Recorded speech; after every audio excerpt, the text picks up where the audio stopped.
angels, and welcome back to my channel. Today's video is about social anxiety and how I deal with having cerebral palsy. Over the years, social anxiety has been a big impact in my life. And I've overcome some of those challenges with having the anxiety. But some of those things I have yet to get over. So, social anxiety started for me when I was about 13 years old in the 6th grade. It's when, all those hard challenges started hitting me. That's the year my aunt passed away. That was one of the hardest years a 13-year-old could go through. And with her death, it hit me hard. And it started to cause me to be more anxious, and I had more fears, and soon enough I realized I'm isolating myself. I don't want to be around anybody. I don't like big crowds. I don't like anything. So fast forward a couple years later, I'm still pretty anxious and couldn't really do anything about it. I'd only hang out with one or two people, and that was my small circle. And over the years with them, it was helpful because even though I still had anxiety and I was still scared all the time, I at least had someone there with me. And by the time I hit high school, I was a freshman. I was in a self-contained classroom, and that small classroom helped from me getting so anxious, and having a small group of friends really helped. But then the teachers realized, you do not need to be in this room. We're going to take you little by little each year out of this room and put you with the other students. Which, for me, that was terrifying, really terrifying, because I, didn't like being in the hallway when everybody else was in the hallway. I had that 5-minute rule where I could leave the classroom 5 minutes early to get to my next class to avoid everybody, which also helped with my CP. That way I didn't get pushed around. But personally, it was helpful. I was scared all the time. So everything that happened in school was overwhelming. So say I had an assignment that was due, and it was a big one, like a project. I get so overwhelmed to the point where I did not want to do that project. And there'd be times I shut down, and then there was times I told myself, I know this is hard. It's hard. You're scared. You're overwhelmed. But you can get through this. Little by little, I kept telling myself that. And I started to do the work. I started completing the assignments. I started getting my grades up, succeeding. But I didn't do this on my own. I had a teacher who sat through everything with me, made sure I completed it, made sure I didn't give up. Her name is Dr. Dolores, and personally, she was my biggest supporter in high school. I also had a few other teachers that pushed me as well. They were helpful too when I needed someone, when she had a class or something. They were there. I had a teacher named Era, teacher named Miss D, a few other teachers, of course, that helped me through those overwhelming times.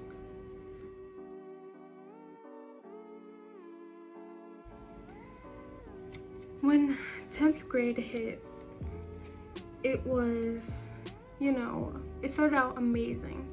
I made new friends. I met my boyfriend. Then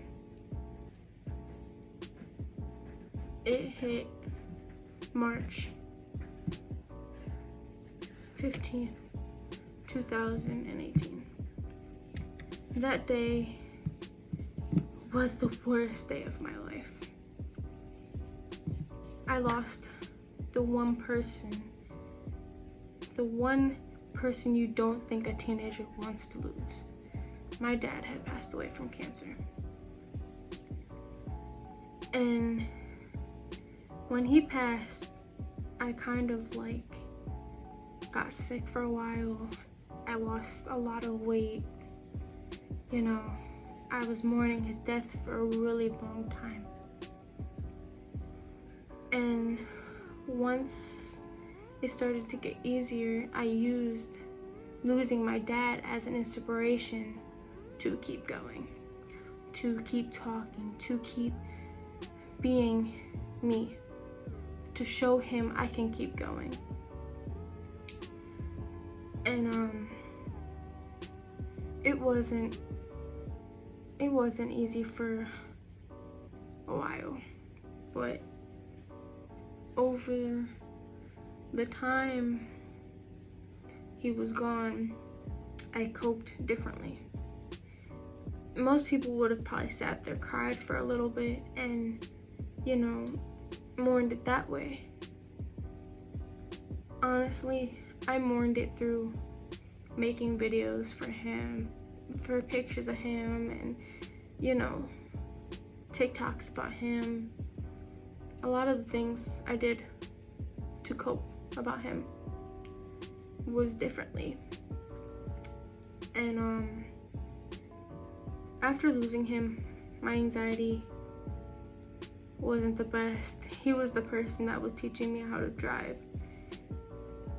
And once he passed away, that fear of driving started. And it hit differently and it hurt differently. But over the last 4 years, I grew from losing him. I know he's sitting there supporting me, so about losing him has gotten easier. My anxiety has gotten better. And if it wasn't for him, I probably wouldn't even be sitting here talking to you guys right now. He was my biggest fan and will always be my biggest fan. It's crazy how quick time goes. You don't realize it. But he's been my biggest support, even though he's not here. I've overcome so many things because of him. It's crazy. I was a senior in high school. COVID had hit.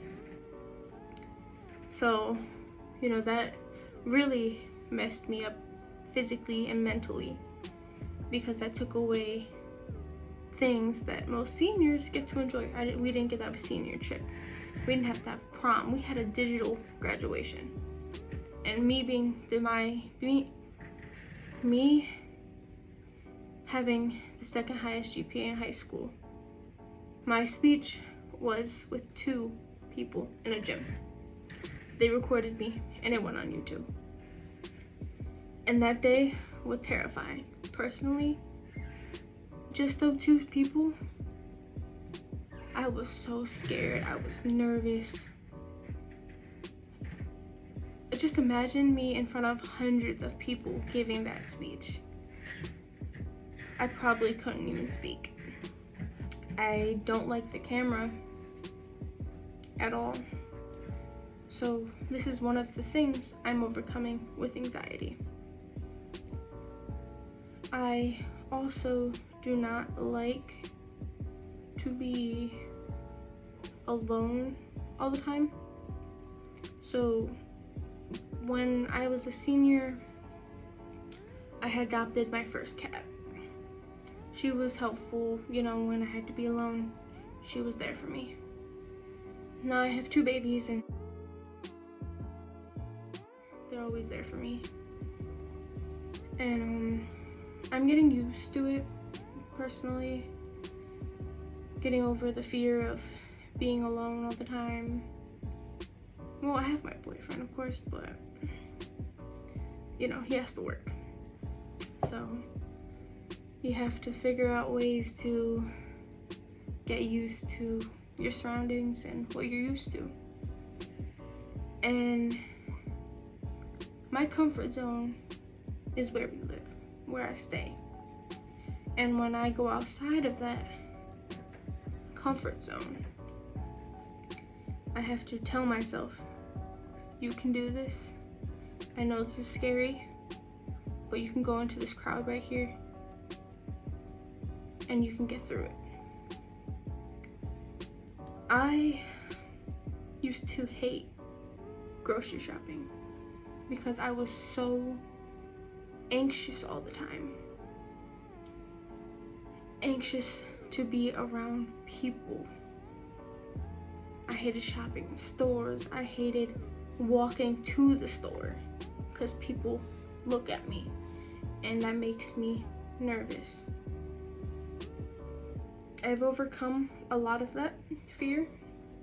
I'm beginning to get over my fear of the camera. This is my 2nd video and I'm getting more comfortable. And I can't say this is easy, but a lot of my anxiety had to do with my disability. Because of my disability, I was looked at differently, talked to differently, treated differently. And you know, you think that's normal, that you're getting special treatment. But then the kids that do not have that disability look at you and they're like, dude, what's wrong with you? Why are you weird? Why are you strange? And that right there used to terrify me. How everybody would laugh at me, you know, make fun of me because I was treated differently. And you know, there's a lot of things that I get anxious over. I can tell you right now, every time I get behind the wheel to practice driving, my anxiety goes through the roof. No matter what, no matter if I sit there and I tell myself I can do this, driving is so scary. But one day I will overcome that, and I will tell you guys that I overcome that one challenge that I'm still terrified of. And you know, I'm getting better every day. I'm getting more used to doing things and going out places and getting used to hanging out with people again. A lot of things make me super scared. Like, sometimes I'm afraid if I talk, I'll say the wrong thing and then I'll get overwhelmed that I said the wrong thing and I'll start to panic, or, you know, my mind at night, most nights I'm up just thinking about everything. Like, my mind does not shut off. And right there, that is no fun. It is scary like never before. And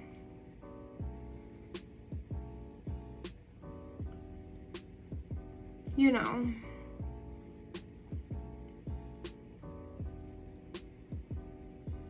I'm gonna be an overachiever one day. I hope to get over all my fears with my anxiety. I hope that some of the things that I have, my disability, things that kind of slow me down a little bit, that make me anxious, that I can't do. I hope one day that I can do it, and I will do it. it'll just be in baby steps. It's scary, but I will and I can, no matter how long it takes me.